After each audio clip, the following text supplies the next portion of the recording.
Hello and welcome to the Mighty Oaks Show. Glad to have you with me today. Thank you for listening, and for those of you that are watching on YouTube, thank you for doing that. For those of you that still have not gone over to YouTube, you're listening at Mojo, we appreciate you. You're listening on the podcast, we appreciate you too, but we want all of you to take some time to go over to YouTube.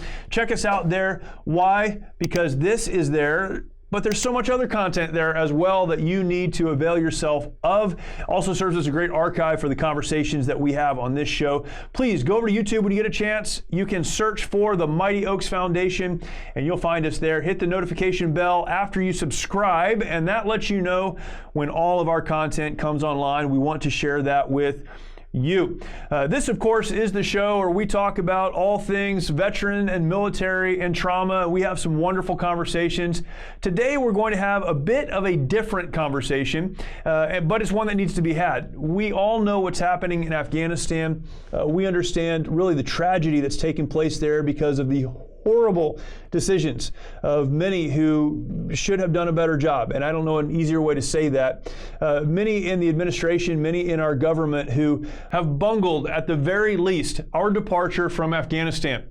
In fact, it was so bad that we've left a base, we've left billions of dollars worth of equipment, and more than anything, we've left lives. Thousands of Americans, as well as many who served the United States military as Afghans living in Afghanistan, and were promised that one day they'd be able to leave Afghanistan. This is that time, and yet that has not been facilitated. So what's happening? Well, what's happening is that many Americans, in spite of the decisions of our government, are doing what needs to be done to evacuate as many folks as possible. If you follow the Mighty Oaks Foundation, you know that we recently have been talking about Save Our Allies. Save Our Allies is a coalition of organizations, many folks involved in this, primarily two, the Independence Fund, led by Sarah Verardo, and the Mighty Oaks Foundation, and we, with many other folks, have worked to evacuate as many as possible. And I had the opportunity over the last couple of days to talk to Chad, who is forward deployed right now, if you will.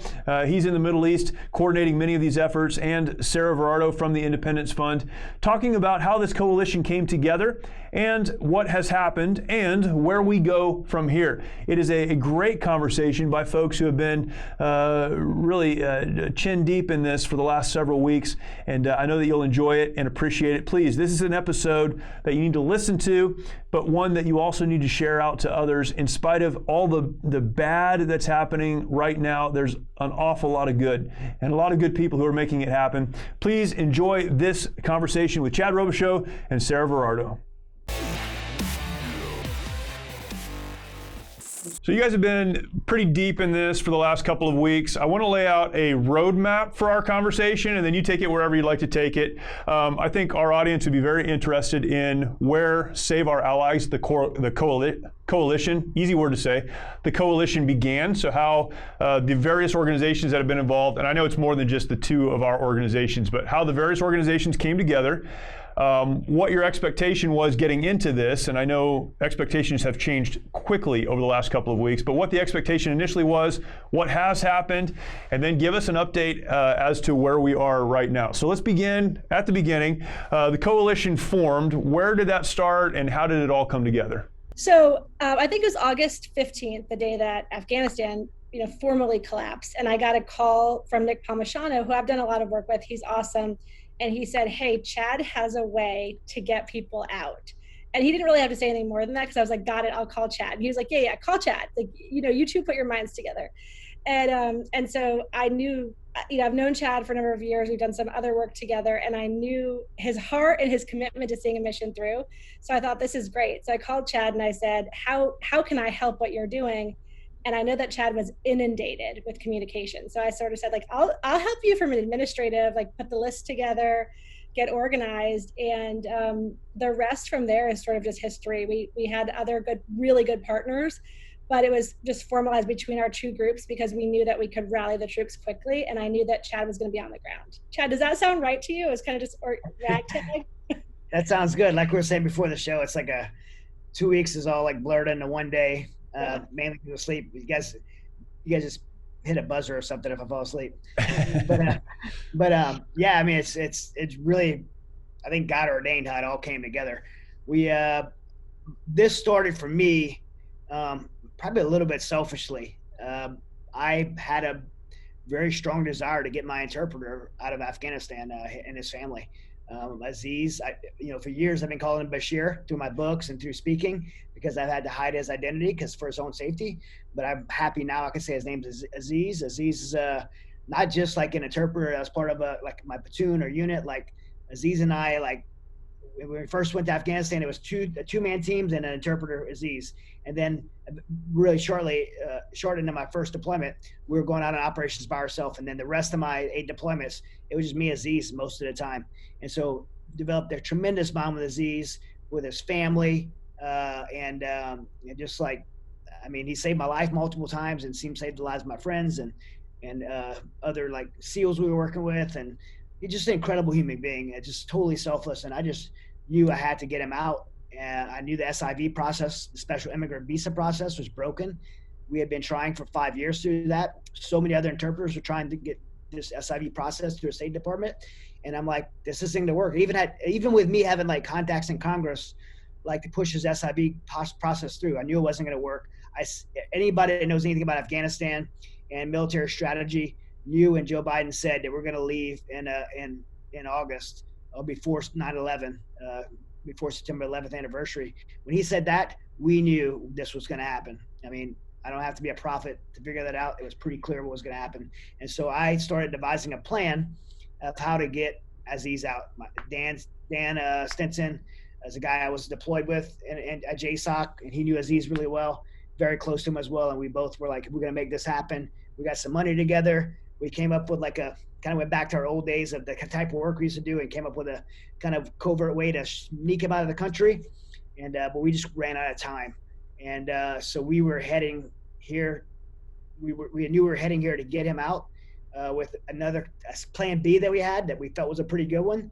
And then we started putting our team together. And as we put our team together, we ran into this guy. I'll just say Sean G is his name, a guy with a tremendous amount of special operations experience, particularly in what's called PROs, which is precision rescue operations, which is, us going in a covert capacity to rescue people. And we had 2 team members that are on a team that was going there to look to get 3,000 orphans. So that was originally, I was going to get Aziz's family. These guys were going to get 3,000 orphans. And our ways to do that, we were looking to help one another, and our paths intersected, and that formed a team to do this. And we both brought like several like really high level like special operators that have experience doing clandestine operations, and half of them in precision personnel recovery. And so we started coming up with a plan.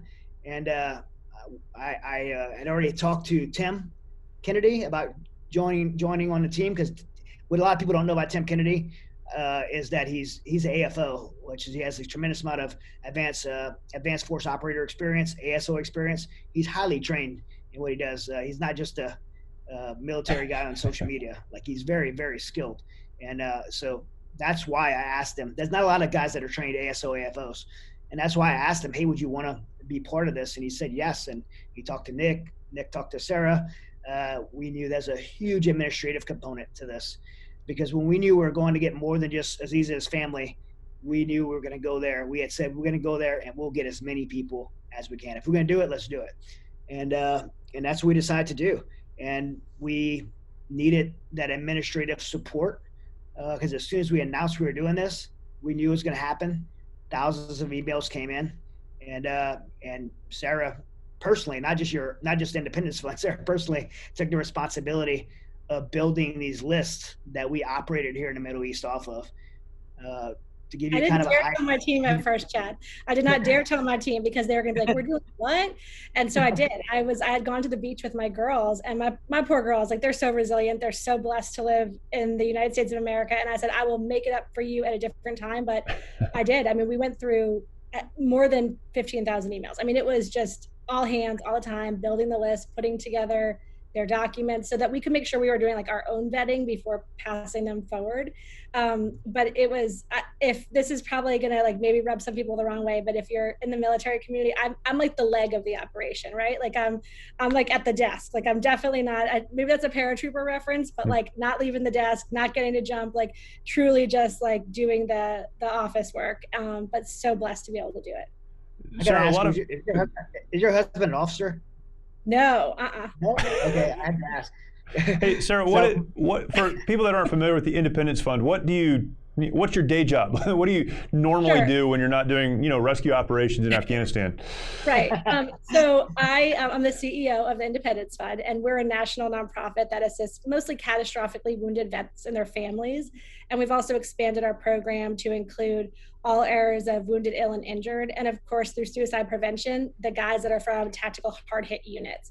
My husband was not an officer. He was an E4. Not that there's anything wrong with being an officer, Not that there's anything wrong with clearly. it, but everybody, it always cracks me up because I'm like, no, he was an E4. He was E4. He was in the 82nd.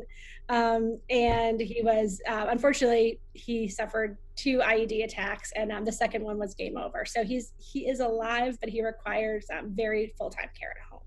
Wow. When you all started talking about this, and we've been on some, team calls, and again, a lot of people are involved in this. What was the expectation? Initially, it was Aziz and his family, maybe these 3,000 orphans, maybe there's others.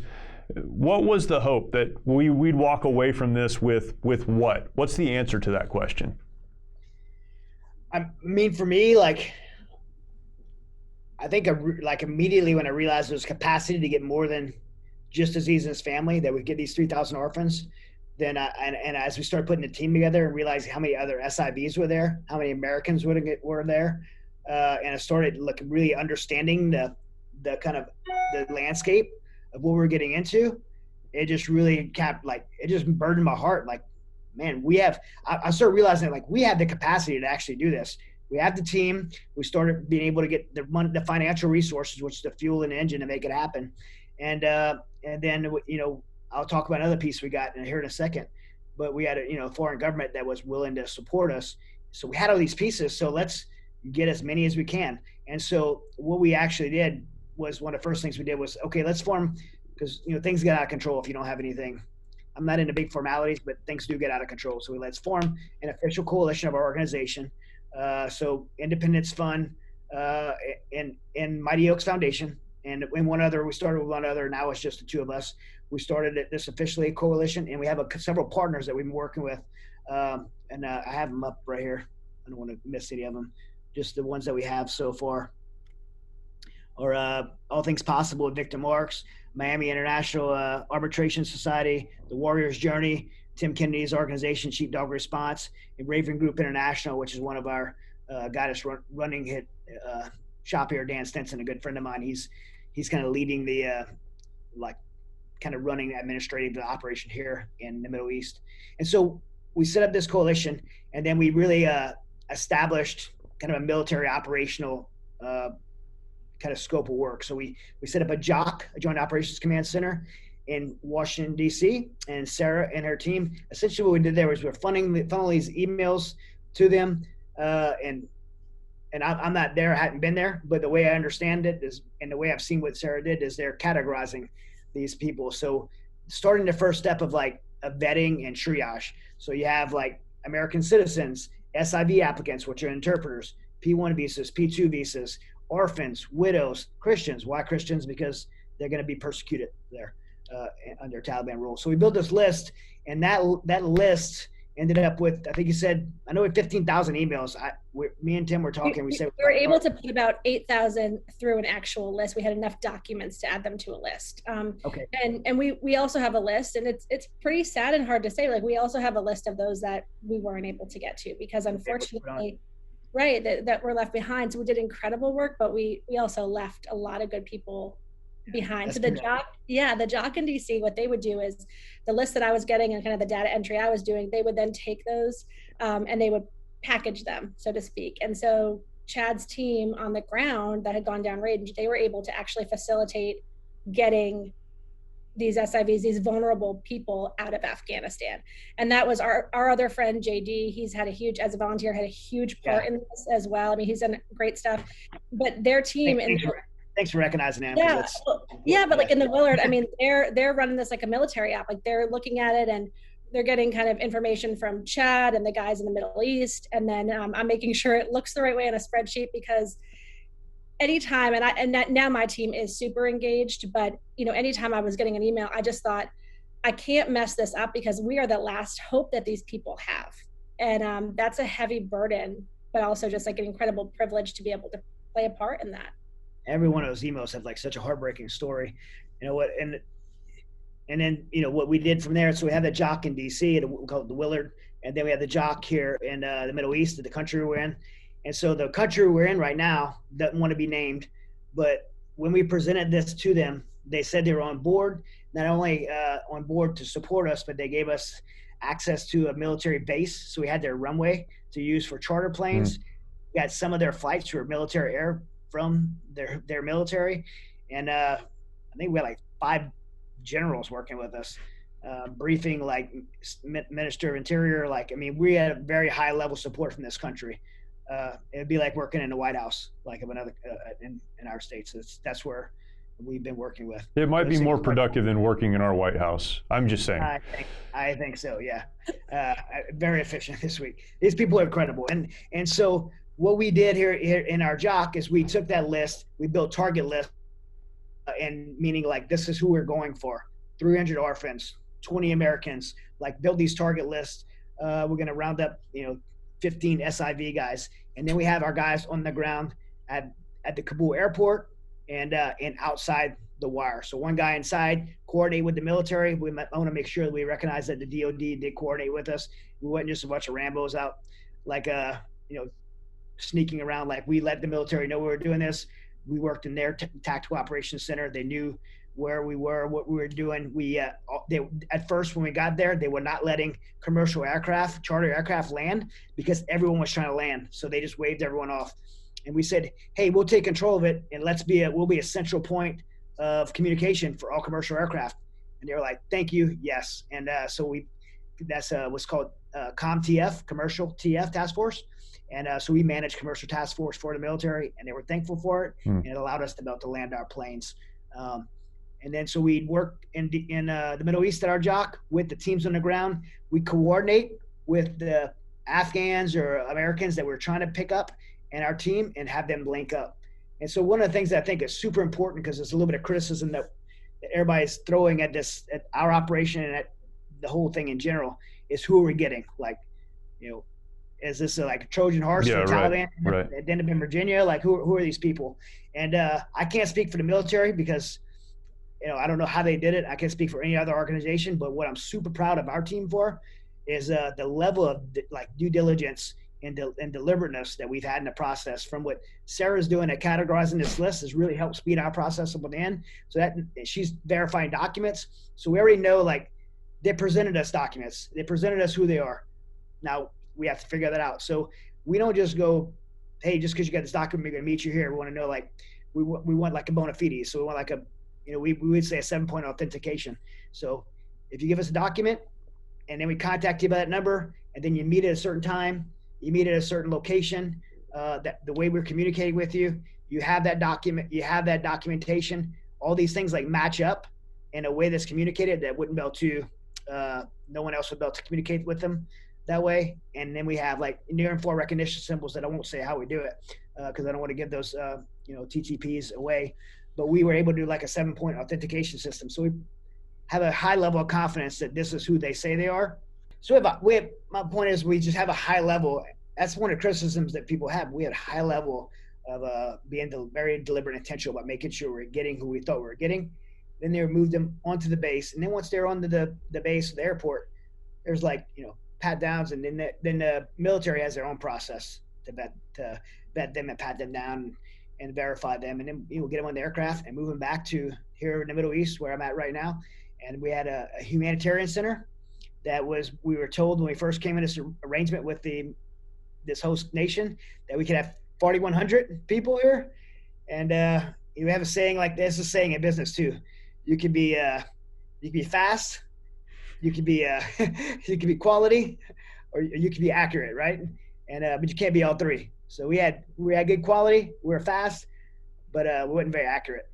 So we overshot the number pretty. We had 4,100. We ended up with 8,911, and then we, on top of that, we coordinated another 3,000, which put us at about, total about 12,000. But 8,911 is what we actually moved. 12,000 total, and this is in an 8-day period. And so, I mean, our team, you work with me at Mighty Oaks, Jeremy, so I don't want to take away from anybody at Mighty Oaks, because I love our team at Mighty Oaks, what we do.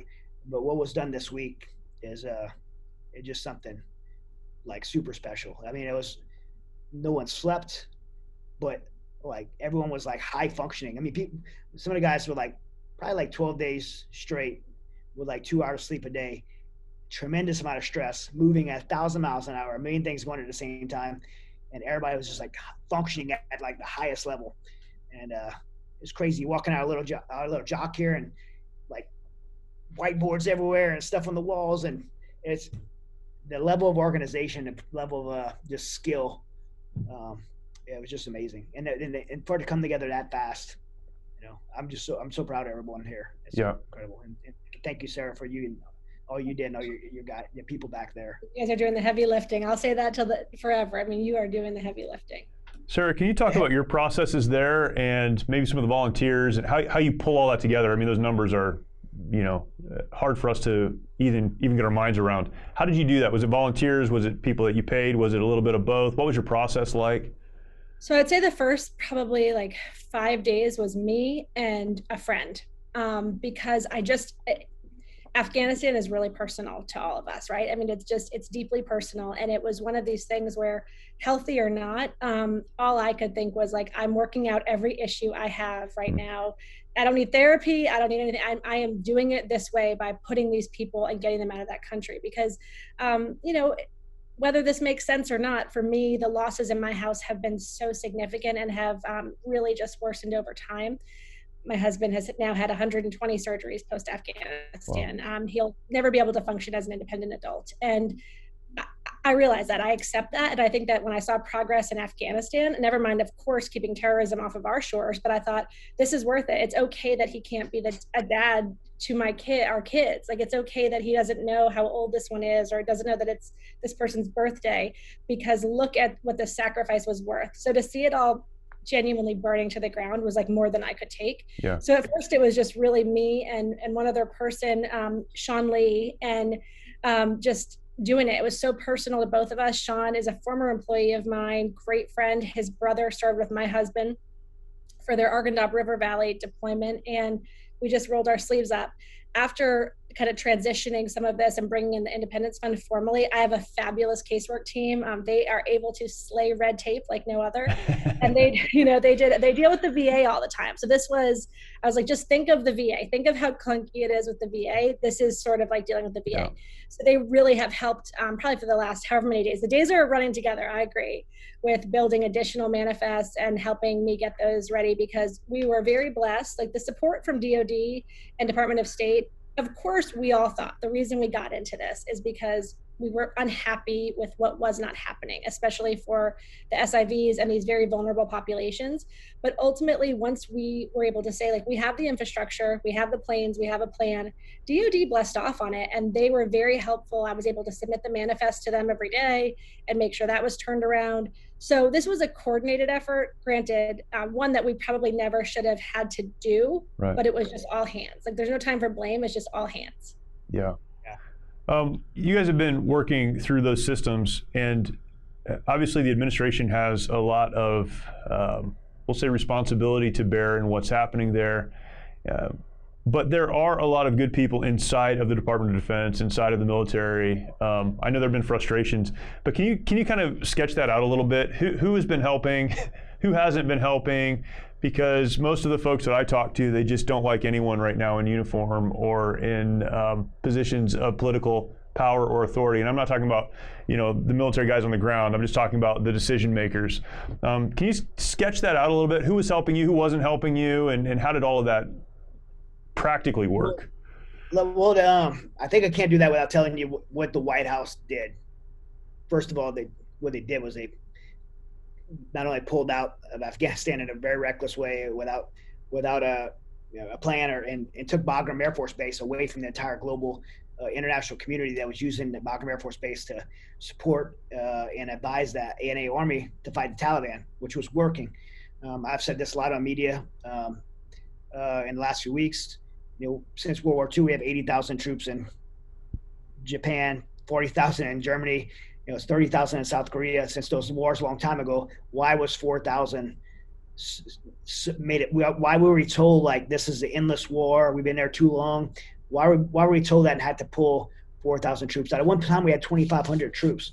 This was working, but nonetheless, the White House chose to do that anyway.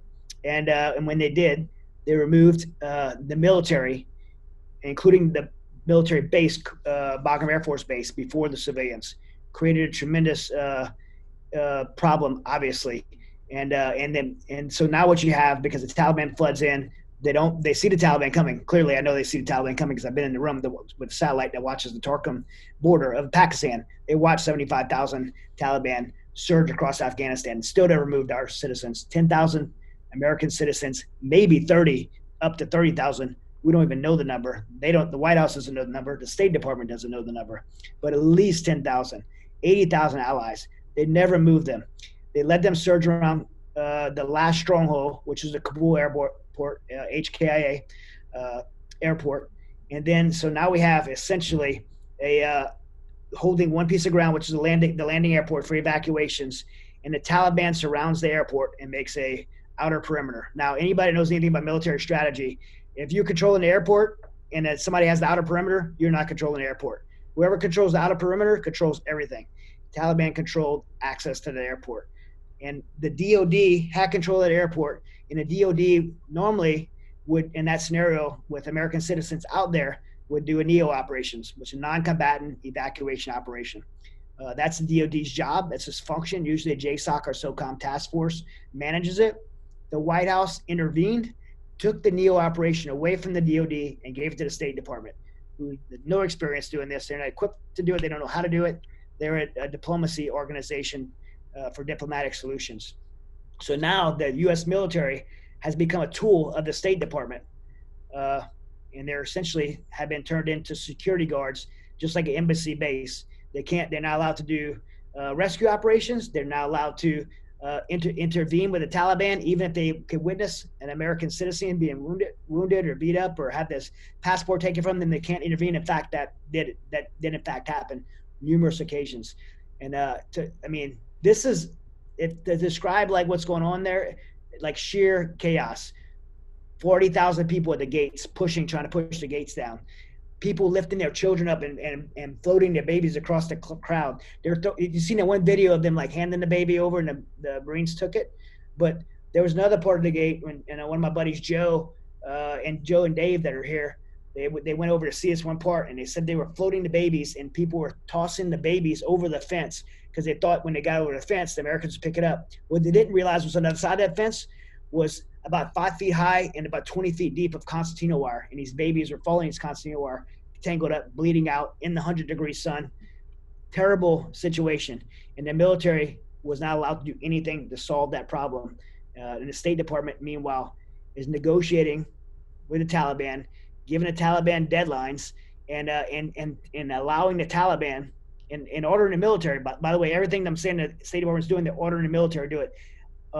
Ordering the military to work with the Taliban for the Taliban to be the checkpoint. So now American citizens have to not just get past the Taliban, they have to get permission from the Taliban. They got to show, my blue passport. I got to show this to the Taliban to get through. And they're taking them from Americans and tell them to go away. And so essentially now we have the greatest hostage situation in American history with thousands, hopefully not tens of thousands of Americans out there right now with 1 day left for the White House's deadline. And like I said, I've said this also a lot this week. My experience in being special operations, if you have one American, just one American, like in harm's way in another country, in a dangerous place, and that special operations team that's going to get them will freaking scorched earth to get them. Like, even if we're like, hey, we're going to go get this person, we're probably going to lose 10 guys. Good to go. Like, they're American, we're going to get them. And that's like the mentality in the military. But now they're being told, you can't go get 10,000 like of our American citizens. We're going to give them a deadline. Like, the deadline, I mean, I'm not the president, but man, the message should be that the deadline, the deadline is when we get our people out. That's the deadline. You want a deadline? Yeah. Get out of the way and let us get our people. And if you get in the way, we're going to freaking crush you. Like, that's the deadline. No, I agree with you. And Chad, I mean, you saw this like overnight, just this past night, and today we're at August 30th. I have 4 Americans that are trying to get into the airport. And I'm getting calls from congressional offices that are saying like, hey, no one's answering. We're being told they can't get through the airport. So then when we see DOD having a news conference saying, don't worry, the Americans, people who want to get out can get out, simply not true. I mean, I dealt with it the entire evening. They're saying their passports got taken, they got slashed. I mean, it is simply not true. And I'm not somebody who is ever going to speak. I've never been in a military operation. I've never been on the ground in a country like that. I am getting direct reports from these people who are trying to pass through a gate that is either welded shut or just simply saying like, we're asking the Taliban nicely. How horrifying is that statement and what it's going to do on the morale of our current armed services and armed forces, and then of course our veterans who have spent 20 years fighting the Taliban, and now we're like, well, we told the Taliban, please. I mean, it's horrific. The veteran suicide and mental health crisis from all of this is also something I'm seeing and dealing with daily right now because of how this was all handled so poorly, and it is completely preventable. How many veterans do we have to tell that we can't help the interpreters this week?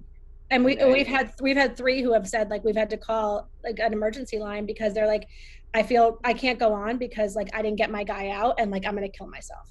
It is sickening. Now on the flip side of that, so many veterans have been inspired by Chad and Nick and Tim being there and doing what they wish they could, but maybe they can't physically, emotionally, or they don't have the way to get there. But that has been such a bright spot for a lot of veterans right now too. But so many feel distraught about their allies, their brothers left behind. Everybody wants to, I love that that's one of my favorite parts about this.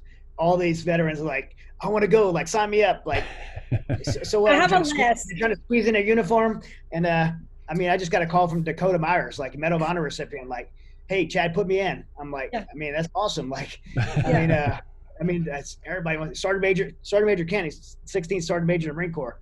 He's like, oh, can I get out there with you guys? Like, everybody wants to come out. And, I have a spreadsheet for everything. I'm like the spreadsheet queen. I have an actual spreadsheet of veterans who have written to me and said like, hey, can I join Nick and Tim and Chad's army or their op? And I'm like, I'll put you on a spreadsheet. Don't think so, but I'll put you on the spreadsheet. So I just want to say, while we're saying that, like, Nick, Tim, myself, people kind of know who we are, but like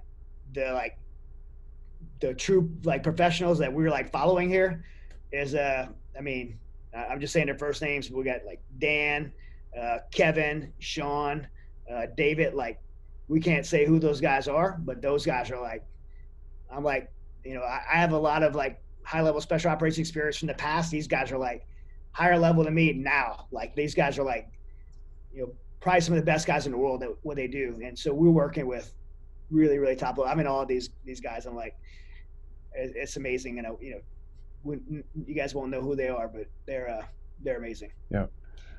And then, right now, like, so many, it's just like, it feels like it's over. Like, I mean, right now they have, and this is firsthand from troops on the ground there, they have been told this, they basically are not doing anything outside the base anymore. They're having to clean the airport, clean the crappers that don't work, that are full of urine and feces. The Marines and the soldiers are having to go in there and clean up to do a handover of that airport to the Taliban. I couldn't imagine having to clean. It's disgraceful. I mean, it's truly disgraceful. I had a conversation, you guys have these as well, this morning with someone who was asking what happens next. And there has to be some hope in it. And I think some of the hope is people will continue to be evacuated. People will make it to borders and get out somehow and take care of themselves. A lot of that continues. One of the things that's been confusing, I think, for people here is understanding that there's an organization like this coalition, but there are a lot of organizations who have been working, in the last couple of weeks in particular to get folks out. Can you talk about that a little bit? Just some of the other organizations that maybe you've worked with or worked alongside or passed in the hallway or whatever that looks like. We talk about, organizations like Mercury One or the Nazarene Fund, and there are other people who are trying. Can you talk about some of those? Those are two big ones. I mean, I personally have talked to Glenn Beck, three times while he came out to the Middle East. He was in the same area I was in. We spoke. His Mercury One Foundation raised a tremendous amount of money to do this through the Nazarene Fund. They rescued about, I want to say, 2,900 people. I could be wrong, but a lot of people. And so we were working that ComTF commercial task force. We were managing their flights for them and working directly with them. Rudy there is just an amazing guy, huge heart. In addition, they financially supported us. Sarah, I don't even know if I told you yet, but they just donated $275,000 to the coalition for our efforts. So they partnered with us that way. That just happened. So they're incredible. Glenn's incredible. He has a huge heart for this. Rudy, the people there, and everybody at Nazarene Fund was great. We shared our jock with a British SAS guy, Kiwi, New Zealand special operations guy. He looked pretty tough too. Yeah. Great guy. I didn't know New Zealand had special operations guy. Then a guy from Scotland who's a Scotland military guy. I can't understand him talking, but he's a really cool guy. And does he wear a skirt all the time, or is that just in the movies? Nobody showed me a picture of him in a skirt and all his medals on him. So, but some really, really great guys, and they're kind of the military like hostage rescue team for Nazarene Fund, and great guys. And we shared our jock with them this week, and Victor Marks, All Things Possible. We work directly with them to rescue a family that kind of All Things Possible kind of said, hey, we, instead of going like on a broad effort, they said, we're going to rescue this family. And we worked directly with them, coordinated the link up for that family. And we were able to get, our guys were on the ground, we were able to get that family, get them inside, vet them, do all the bona fides for them, and get them on a plane and get them out. So we actually worked directly with All Things Possible to get that family out. What is the two questions? One is, where are we now? So I gotta mention one more. Yeah, and please. I can't remember the name. Sarah, I should know the name. Leon and Kevin. The Child Protection Task Force. I mean, they're doing great stuff. We had a call with them today, and one of them is right with Chad in the Middle East right now, figuring out next steps. So what? The Child Protection Task Force, and they're here because we have so many kids. We have orphans and kids and the Afghan culture. We say the word orphan a lot, like we've been saying that word all week. But Afghan culture really doesn't have orphans. They don't consider to have orphans in their culture because they're going to bring someone in. But sometimes that's not good. It makes them vulnerable. And so they came in, they're experts at this. That's what their organization does. And so we partner with them for that specific reason, to protect the children that we have here. So what is happening now? What are the next steps? We're using language like the mission is over and things like that. And I think people can misunderstand that because it's really not. There's a second phase that we're moving into. So what are we doing now? How does this continue? And why should people continue to care and support? Yeah, well, I'll go again on this, Sarah. I mean, it's not over. This is now we're in a heavy lift. Like, to us, that part was fast, deliberate. It's what we were good at. The next part, we don't know anything about. I mean, moving people, when you're moving, like, these aren't refugees, these are evacuees, right? So these people had to be moved, so they've been evacuated. All these countries, like the one we brought them to, we had supposed to bring 4,100, we got 12,000. All these countries filled up, and in the back end, that backflow to get them out and move them along to the immigration process, the U.S. State Department, for some reason, has been either paralyzed or frozen or just not participating. And I've no shot to the people in the U.S. State Department, because I've met several this week that are really good people, But as an organization, as an institution, the U.S. State Department was not prepared for this. They weren't prepared for people like us to do what we did and clog their system. Personally, it appears to me right now that they never intended to get these people out, or else they would have a system in place. I mean, if they're intended to get out 8,000 Afghans, then it would be a system in place. But they're reacting to us actually getting these people out and trying to figure out what to do. There's all these countries are participating and helping.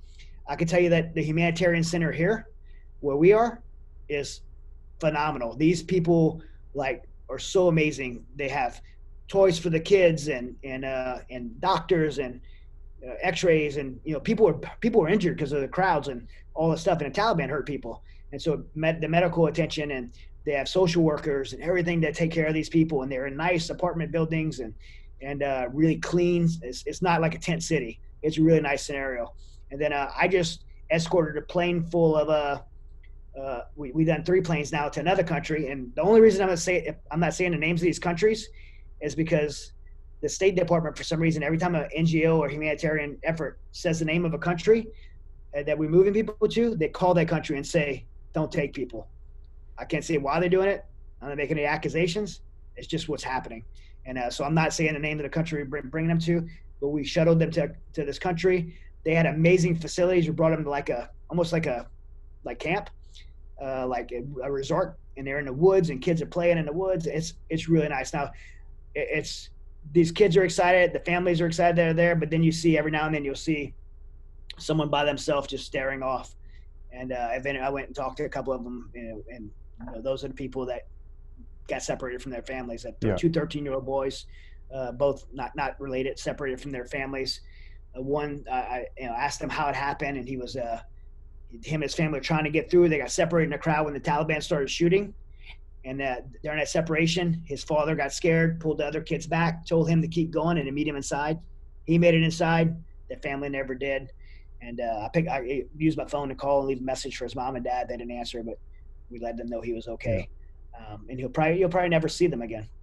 And there's a lot of those stories. So there's joy, there's sorrow, like in those stories. And then there's I've been torn all week. Like Sarah said earlier, there's the list of people that we didn't get. I mean, there was 2 times I was on the tarmac going out because we were going to get a group of 300 orphans both times. And we were about to fly out, and our flight got canceled, or the air wasn't cleared, and then we missed the window, and I don't know where they are. Yeah. I think also it's important, with what Chad is saying, which he really has been the operations behind and I love his heart on this, because it was get them out, period, just get them out, get who we can, help where we can, get them out. And then there is this entire, we're not mission complete. We're on to the next phase of the mission. Right. Very sadly, of course, it seems like the evacuation efforts are over. And I've had to just say that now to the veterans and families that are writing to us, because I think giving them false hope would really just be cruel. So like I said, if we hear otherwise, we're keeping a list. Every name and every life is precious to us, and we're putting that on our list. But it's sort of what comes next. And I know that, we're Christians, and I said this to Chad the other night or other morning or whatever time zone it was, but I said it would sort of be just getting them out and then not figuring out what happens next. Right. Would be being pro-birth, right? You're not are you pro-life? Do you really care about life, or are you just want somebody to have a baby and then say well that's not our problem, and we won't do that, because I think that's that really being and doing God's work, at least striving to, means really helping these people with every resource and ability that we have for as long as we can. Yeah, excellent, great way of putting it. Unless you have something to add, I think it's a good place to end. Yeah, I just want to say that I just want to kind of double down on that. We talked as a staff, and this, Jeremy, for our position at Mighty Oaks, just going to give them is not enough. We got to see it through to each and every one of them. We really, I feel like we took responsibility for 8,911 lives, and we need to see that through as best as we can. And we're going to do that. And people have been providing a great resources at saveourwarriors.org. If you're listening and want to support financially to that and be part of it, saveourallies.org is the website. Additionally, if you want to write your congressman or senator, the instructions on how to do that is on that website, because we need to be pushing people in Washington, D.C. to do the right thing, to get these people into the process, and get vetted and processed to come into our system and immigrate to America. We're talking we're not talking about big numbers. We're talking about 2 weeks of the southern border. Not to get political. Yes. That's what and I think too, like, let's share the Veterans Crisis Line, because we know veterans are struggling. There's casualties on both sides of that, and the ones that we can prevent, I mean, that's what we want to do. So I would urge veterans watching this, or if you have a family member who's struggling, to call that crisis line at 800-273-8255. And I'm sure we can get that number up, but help is available. That we never, ever want someone to be without hope. Yeah, that's great. Chad and Sarah, thank you very much. Right. Yeah. Mighty Oaks as well. All right. Appreciate it, guys. Thank you. Thank you. I appreciate you listening today and or watching. For those of you that are listening, I appreciate the fact that you will take some time in a moment to go over to YouTube and start following us there. Thank you for doing that. I would encourage you, please go to saveourallies.org, saveourallies.org, and you'll find out more information about what is happening. Of course, following Save Our Allies on social media or following the Mighty Oaks Foundation on social media, you will be updated as things happen. Thank you for watching. Thank you for listening. We look forward to talking to you next time.